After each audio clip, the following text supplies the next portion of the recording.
You're watching News 12 on your side. From the station that's on your side, News 12, first at 5, continues. Fans, we ask that you please stay in the stands. All fans, stay in the stands. Cross Creek and Savannah High School football players getting into a fight on the field while in Savannah. It caused the game to end in the third quarter. Several people were injured and one student was taken to the hospital for medical evaluation. It's the third game impacted by violence for a Richmond County team just this season. In the other two, Butler versus Cross Creek in week 1 because of a large brawl at Butler a few days before the game. And then Josie, they had to relocate their game to Savannah after a school shooting also in week 1. Our Nick Veland joins us now in the newsroom. And Nick, you spoke to Cross Creek's head coach about this most recent incident. That's exactly right. Players on both sides of the field came out after a fight broke out with 3 minutes to go in the third quarter, and once things died down, players went into the locker room and the game was called. And here's video from a fan when all of this was happening. You can see players and coaches at midfield as one big fight with seemingly a few smaller ones taking place. And in a statement from Savannah Chatham County Public School District, they said that the fighting was contained to the field. Within minutes of the after effects breaking out, district athletic staff made the decision to call the game in the interest of safety. In the same statement, it says a Savannah head coach was hit in the head with a helmet, and Cross Creek's head coach says that this isn't true and talks about what he saw and heard Friday night. It's unfortunate that the fight happened at the game because both student athletes from both schools weren't able to finish the competition. And that's all we want to do every game is go out there and compete and finish our games. I'm not for sure which player it was, but we were on offense, and a defensive player from Savannah High School, after a block, he jumped up and threw a punch at one of my guys, and my guy defended himself. And as soon as they started exchanging punches, me and my coach staff, we ran on the field to de-escalate the situation. And the GHSA says they are looking into this matter, and right now they are gathering facts and has no further comment at this time. And coming up all new on News 12 at 6 o'clock, I'll have more on games impacted because of violence in Richmond County and hear from a fan in the stands on what they saw. All right, thanks, Nick. Definitely a story we'll be following. That video hard to watch. Absolutely. A lot of kids involved there. Yeah. Well, to weather now, you're taking a live look outside at the medical district as the sun is starting to set here on a beautiful afternoon for us. Not feeling miserable outside anymore. I think that's the key point here. Yeah, it's fall. Really nice, Almost. Emily. No, definitely feeling great out there. And that's really all due to those lower dew points. So lower humidity levels, not feeling muggy. You feel like you can actually breathe outside. Can feel the wind a little bit better out there too. Temperatures are in those lower 80s. That's definitely helping us out a lot as well. That's where we peaked this afternoon, those lower 80s for us. It's currently 83 in Evans. Gibson sitting at 80. Waynesboro also at 80 degrees right now. And skies are clear as what we just saw. Maybe a little bit of cloud cover, but in terms of rainfall, things are calm, and that's expected to stay true throughout the rest of our evening, overnight tonight. So if you have any plans later on in the evening, things are looking good there. Maybe an outdoor dinner could be a great night to do that. So temperatures after sunset will start to drop off pretty quickly. We'll see temperatures in those 70s by 8 p.m. and then in those middle 60s, lower 60s by around midnight, and then we'll top off, or bottom out, I should say, in those upper 50s. So to start off our day tomorrow, definitely going to want to have a jacket with you. Going to be a cooler start, but we'll warm back up into those 80s there. But let's go ahead and take a look at your traffic. And now, First Alert Traffic. Here's a look at Gateway to Grovetown right now. Traffic's starting to pick up just a little bit, especially coming off of the exit there, but overall not reporting any major accidents this evening, and it's just a little bit after 5:30, so things are kind of in that peak traffic time right now, but we'll have another look at this coming up later. All right. Thanks for that, Emily. We are learning more about a Richmond County Sheriff's Office investigator found dead in a car Friday night. The Lincoln County coroner tells us he is Brian Manicky. Deputies say it appears he shot himself. The GBI is investigating this case. Well, there's a constant and growing need for affordable housing in Augusta, and right now tens of millions of dollars are being funneled into several projects around the city, including Irvin Towers, Harrisburg, Cherry Tree Crossing, and Dogwood Terrace. Now, once finished, these projects could bring hundreds of affordable units to the area. All new tonight on News 12 at 6 o'clock, our Hallie Turner takes a deeper look at the growing need for a safe and affordable place to call home. Overdose deaths in the state of Georgia have never been higher. Alcohol and drug overdoses are the #1 cause of death for people under 60, and communities are working to change that. Our State House reporter Abby Kasoris shares a message of hope for National Recovery Month. Groups across Georgia are joining forces to support substance abuse prevention, treatment, and recovery options for more than 1 million Georgians, their families, and the professionals that provide services. My mom made me realize, she was like, if you don't do something for yourself, then I don't think you deserve to have your kid. It was that ultimatum that convinced Jay Velasquez to seek treatment for her drug and alcohol addiction. She's not alone. Nearly 37,000 people in Georgia enter rehab every year, most for alcohol and opioid addiction. I could have lost my life drinking it away, and I would have left my son behind. Counties like Stevens County face a unique set of obstacles in tackling recovery treatment. Centers are far apart, and there's no public transportation. I'll be chairing some meetings for the whole month of October. This is one of Vasquez's weekly check-ins with peer support counselor Jonna Anderson. Be an area of you trying to be in control of situations. As a recovered addict herself, she always makes sure that Velasquez has a rhyme. Connection is the opposite of addiction. Kathy Whitmire placed the pair together. Her group, Hope for a Drug-Free Stevens, partnered with Healthy Georgia and Unite Us to connect people in recovery with what's available to them to meet their needs. This is going to be a solution to help and to get the word out that there is not any need that can't be met. They're working on getting these tools to the surrounding counties and throughout the state. They did receive federal funding from the Health Resources and Services Administration. In Toccoa, I'm Abby Kasoris. The state of Georgia reports one of the highest rates of imprisonment per capita worldwide. And for the Peach State and beyond, there is an increased push for education opportunities for prisoners. Now, this comes as more and more research shows the benefits from these programs go far beyond the prison walls. According to the Vera Institute, inmates enrolled in prison education opportunities are 48% less likely to return to prison. The co-executive director for the Georgia Coalition of Higher Education in Prison has firsthand experience of the success of a prison education system as a former inmate himself. The sign-up sheet came out for the class. The sheet was filled on the front and the back. There was only 10 slots. So that means there are about 30 to 35 people that didn't have the opportunity to take the class. When a teacher goes inside of a classroom, inside of a prison, that classroom is no longer the prison. And education programs not only benefit the prisoners, but they also benefit you too. Research from Northwestern University shows taxpayers save $4 to $5 for every dollar invested into the prison education. A similar program is available in Washington County, which allows inmates to earn an industrial workforce certificate while incarcerated. Well, each year in South Carolina, roughly 2,000 kids are injured on the road. This week is National Child Passenger Safety Week, aiming to educate parents and caretakers on the importance of car seats. But the main issue doesn't come from a lack of families using car seats, but from the improper use of car seats. Not only in the state of South Carolina, but nationally, we do see a high rate of misuse for car seats. That misuse rate in South Carolina is somewhere around 70% based on the data that we see.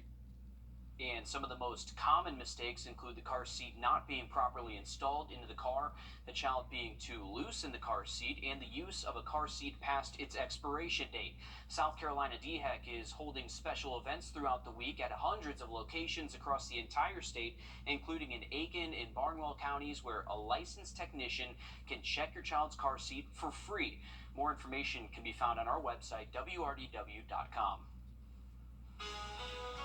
A relaxing holiday vacation turning into a nightmare, all because of a seemingly minor injury. Just ahead, we'll have that full story. Emily? Well, looking at those dew points out there, definitely a fall evening for us. Some crisper air in store, and I'll have another look at your 7-day after the break.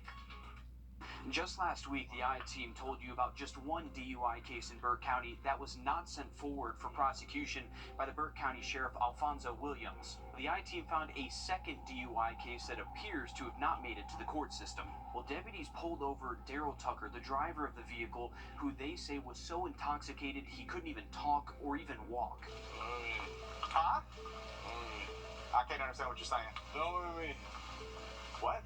Just like the last DUI case involving Assistant Rec Director Robert Allen, this case also did not make it to the court system for prosecution. The I-Team reached out to Daryl Tucker and the sheriff about this case and the last case. We have not heard back, but if you'd like to look at the full video and the full body cam, you can watch that story right now on our WRDW streaming app and online. Time and temp. Brought to Well, we've had a great start to our work week, and that's going to continue really all week long, having these great conditions. Going to see plenty of sunshine for our Tuesday, some cooler, crisper air in store for us overnight tonight, and might see some rain, though, this weekend. But I think after a little dry stretch this week, I think it won't be too bad there. But as we head into the overnight hours, we're going to slowly but surely cool off after sunset, which is right around 7:30 now. So things are getting darker a little bit earlier. Definitely getting into that fall spirit, I guess, if you will. Fall officially starts on Saturday, so something that we are keeping an eye on, looking at. In terms of those crisper faller temperatures, faller air, I should say, that's due to those lower dew points right now, and we're seeing those in those 50s. Haven't seen 50s for the dew points in a long time, and this is what contributes to our humidity level. So whenever you go outside, it feels super muggy. It's kind of hard to breathe. And those higher heat index values, that's because we have high humidity levels. That's higher dew points, but these are relatively low in those 50s there. So feels great outdoors. It's going to be great overnight tonight and throughout the morning tomorrow. Going to warm up into those lower 80s roughly by noon, topping off in those middle 80s. Plenty of sunshine throughout the day. A little bit of cloud cover will come into play for our evening, but overall great sky conditions, and that'll continue into the day Tuesday. Now, once we get into the later part of the week, we could see some rainfall. Really a lower chance for Thursday and Friday. I don't even have that included on the 7-day. Just kind of wanted to mention it there, but a low pressure expected to form just off the coast there. I mean, really not showing a whole lot of rotation, not expected to become a named storm or anything like that, but low pressure is going to bring us some rainfall, specifically, or especially, I should say, along the East Coast, the Carolina and Georgia coast. Could bring some rain for our most southern and eastern counties, though, but that's going to be really late Friday, early Saturday, and possibly even into Sunday. So keeping an eye on that. Another thing we're watching, Hurricane Nigel. This is currently a Category 1 hurricane, expected to strengthen, but good news is not expected to make landfall, not any impacts to us here in the U.S. So that's some good news, but we're on the downhill slope of hurricane season, but still have several months to go. But looking at the 7-day, fall 7-day, if I ever seen one, we're seeing overnight lows in those upper 50s, low 60s. It's bonfire weather, it's cookout weather, barbecue weather. Stuff we like to hear. Yes, when football season here is for going. it. Yes, Absolutely, we are too. Thanks for that, Emily. A honeymoon trip to Hawaii takes a sudden and tragic turn for a couple visiting the island. It all started with a surf lesson that the couple will remember forever. Jordan Gardner has that story.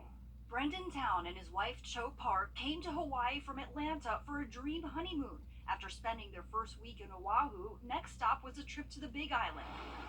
Last week, Brendan signed up for a surf lesson in Kona, which got off to a thrilling start. So excited, that adrenaline's building up, and I hear them shouting, pop up, so I pop up, and I felt a tiny little twinge in my back, and I was like, ooh, might have pulled a muscle or something, nothing major, rode the wave out, jumped off the board, swam around, had fun. Everything seemed okay. Brendan surfed for an hour more before meeting his wife for lunch. We have pizza, and we eat, and by the time that we're ready to pay and to leave, I realized that, I can't move.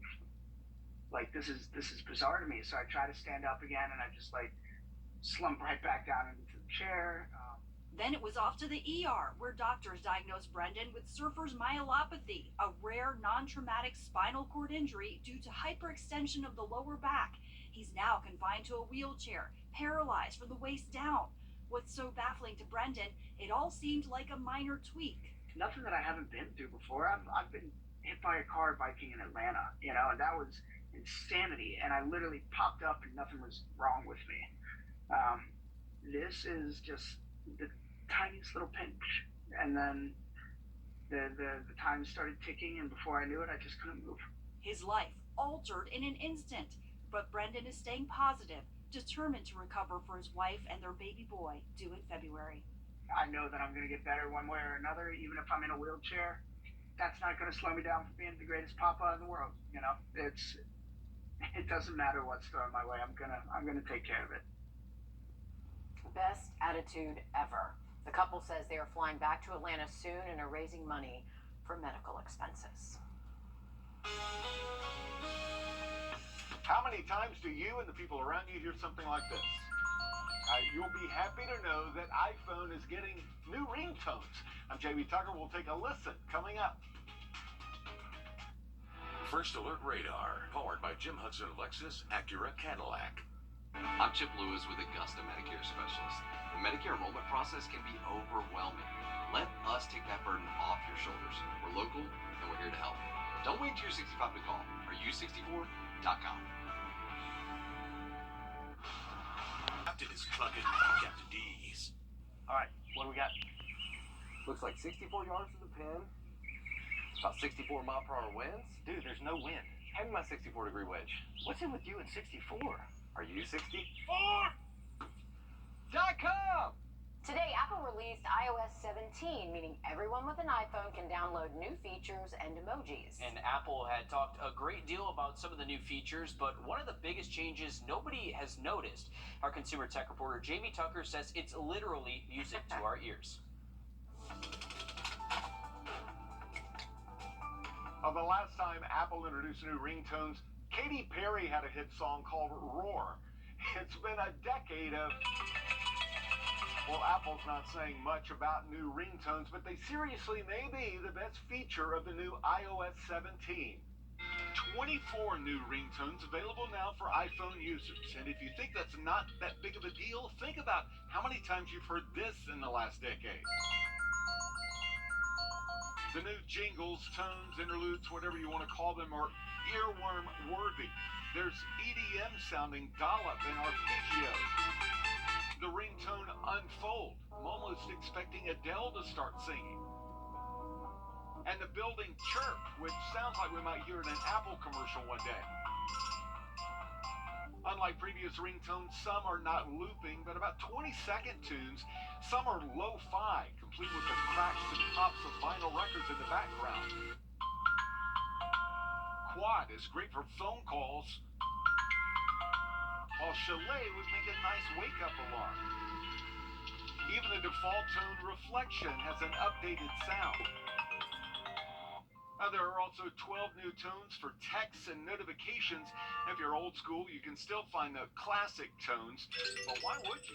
That's What the Tech. I'm Jamie Tucker. Sprinkles. That was a good one. It's never too early to start talking bowl games. That is just how fast this season is progressing. We needed to slow down desperately, but the Shrine Bowl of the Carolinas named its roster. Alyssa Lyons tells us who will be suiting up at Spartanburg High School come December. For the past 87 years, 44 high school athletes between North Carolina and South Carolina meet once a year. And one day in December, the best will be put to the test in the Shrine Bowl of the South Carolinas, put on by Shriners Hospital. 5 of our local athletes will play for Team South Carolina. Jaden Fuller and Jordan Boyd, both from Silver Bluff, were selected to be a part of the Team South Carolina's defensive line. Lining up next to them is another CSRA native, Juju Stevens, out of Strom Thurmond. On offense, no shocker here, Trayvon Dunbar out of Midland Valley was selected as a running back. A new Tennessee commit and Strom Thurmond standout Braylon Staley will slide into the South Carolina wide receiver group. If you want to see some of our South Carolina athletes in action ahead of that bowl game, in our game of the week, you have an option to catch Juju Stevens and Braylon Staley up against North Augusta. Grovetown and Evans, not a bad choice there too. The Warriors are looking for some redemption after last year's loss. Under the Lights could be headed to Westside or Butler only if you scan that link or head to our website to vote. We'll be right back after this. Touchdown! Well, we've had a great Monday so far in terms of those weather conditions. Plenty of sunshine. This afternoon, we saw temperatures top off in those lower 80s, and that's kind of, yes, lower 80s. There we go. I want to make sure I didn't say upper 80s there, and that's kind of where we're sitting right now. Those wind speeds at around 9 miles per hour coming from the northwest, now bumped down to 7 here in Augusta, but still seeing that sun sticking around, and that's going to continue until sunset, which is right around 7:30 this evening. But we're going to rinse and repeat without the rinse. Do it all again tomorrow. Not expecting any rain, so I guess that saying doesn't really work there. We'll warm up into those middle 70s by noon. Plenty of sunshine, topping off in those lower 80s again, and really going to have a calm afternoon for us, and that's going to be the trend for our work week. Not expecting to see any rainfall until later on into the weekend, but let's check out the next 3 days. Upper 50s, low 60s. Some nights for the overnight lows, middle 80s. Other days, plenty of sunshine throughout the afternoon. Again, not expecting any rainfall until that low pressure is expected to form just off the East Coast. That could bring some rain maybe late Friday, but really focusing on Saturday and Sunday there. Saturday, high temperatures going to be in those upper 70s, which is a lot cooler than average for this time of year, which is typically in those middle and upper 80s. I don't think anyone's going to be complaining if it rains Saturday, because that means we just get to watch football all day inside. You're right. That's all we have to do, and it's perfect football Yeah, that sounds weather. good to me. I'll take Something, that. Yeah, I will too. Not I'll gonna do that. complain. All right, stick with us. Much more coming up after a short break.